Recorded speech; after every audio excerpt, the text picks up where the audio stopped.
आपको याद होगा कि जब देश भर में मुहर्रम मनाया जा रहा था, उस दरमियान बिहार ही नहीं बल्कि देश के कई राज्यों में कुछ मुस्लिम नौजवानों को इसलिए गिरफ्तार किया गया था क्योंकि उन्होंने मुहर्रम के जुलूस में फलस्तीन के झंडे को भी लहराने का काम किया था।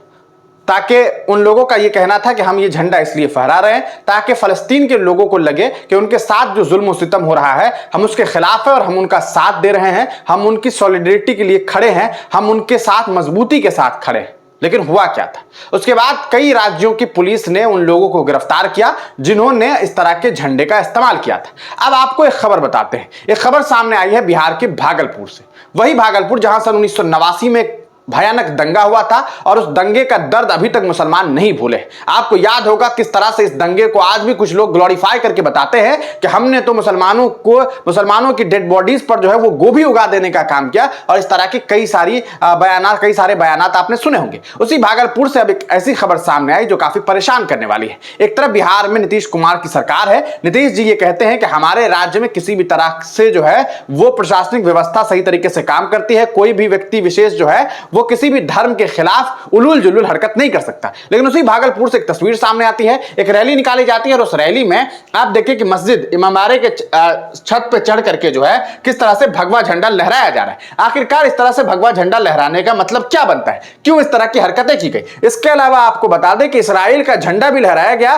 और साथ ही साथ गाना बजाया गया कि तुम्हारी मां की आप जानते हैं कि आगे क्या चलता है। तो एक मुझे ये लॉजिक समझ नहीं आती, कोई भी व्यक्ति अगर कोई धार्मिक जुलूस निकालता है तो धार्मिक जुलूस में कोई गंदे गाने कैसे बजा सकता है? इसके पीछे का लॉजिक क्या होता है? सवाल यह है कि जो समझदार लोग होते हैं, क्योंकि हर भीड़ में कुछ लोग तो ऐसे होते होंगे, हर माशरे में कुछ लोग होते हैं, हर इलाके में, हर सोसाइटी में कुछ लोग होते हैं जो समझदार लोग होते हैं, वो कैसे इस चीज को लेकर के आज्ञा देते हैं कि इस तरह के गाने बजाए जाए? और सवाल तो बिहार पुलिस प्रशासन के उन सिपाहियों से भी है जो वहां पर मौजूद रहे होंगे इन लोगों की सेफ्टी के लिए। उनकी मौजूदगी में इस तरह के गाने कैसे बजा दिए गए? सवाल यह है कि उनकी मौजूदगी में जब इस्राएल का झंडा लहराया गया तब उसे क्यों नहीं रोका गया? क्योंकि इस्राएल का झंडा लहराने का साफ मतलब यह होता है कि आप इस्राएल के द्वारा किए गए जेनोसाइड का समर्थन कर रहे हैं।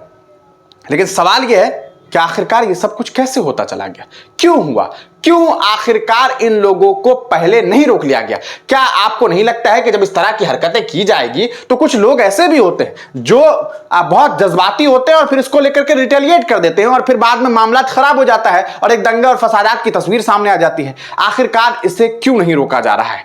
कौन लोग हैं जो इस तरह की हरकतें कर रहे हैं और इसके पीछे कौन जिम्मेदार है? यह सोचने वाली बात है। बिहार से यह तस्वीर सामने आई, आप देखिए कि इमामबाड़े के ऊपर चढ़ करके जो है इस तरह से जो है भगवा झंडा लहराने का काम किया गया। आखिरकार कोई पूजा अर्चना में किसी इमामबाड़े से भगवा झंडा लहराने का कोई सिस्टम तो बनता नहीं है, फिर इस तरह की हरकत क्यों गई? अब सवाल इस पूरे मामले को लेकर के यह भी खबर सामने आई है, भागलपुर पुलिस ने एक ट्वीट करते हुए लिखा है कि इस पूरे मामले पर हम विधिवत कार्रवाई कर रहे हैं। हमें उम्मीद भी है कि बिहार पुलिस इस पूरे मामले पर कार्रवाई करेगी। लेकिन सवाल यह है कि आपकी विफलता इस तरह से भी सामने आती है कि आपके मौजूदगी में, आपके लोगों की मौजूदगी में इस तरह के मामला कैसे सामने आ जाते हैं? और अगर आप मौजूद नहीं थे तो आप मौजूद क्यों नहीं थे? यह भी एक सवाल है जो लोग सोशल मीडिया पर आपसे पूछ रहे हैं। और यह सवाल बिहार के मुख्यमंत्री नीतीश कुमार जी से भी है कि आपके राज्य में, क्योंकि आप एक समाजवादी नेता हैं, आपके राज्य में इस तरह की चीजें क्यों सामने आ रही है, इस तरह की तस्वीरें क्यों सामने आ रही है? आपको क्या लगता है इसके पीछे की वजह क्या हो सकती है? अपनी राय कमेंट सेक्शन में जरूर दीजिएगा। उम्मीद करते हैं बिहार पुलिस से, भागलपुर पुलिस से इस पूरे मामले को सही तरीके से संज्ञान में लेते हुए जो भी दोषी हैं उस पर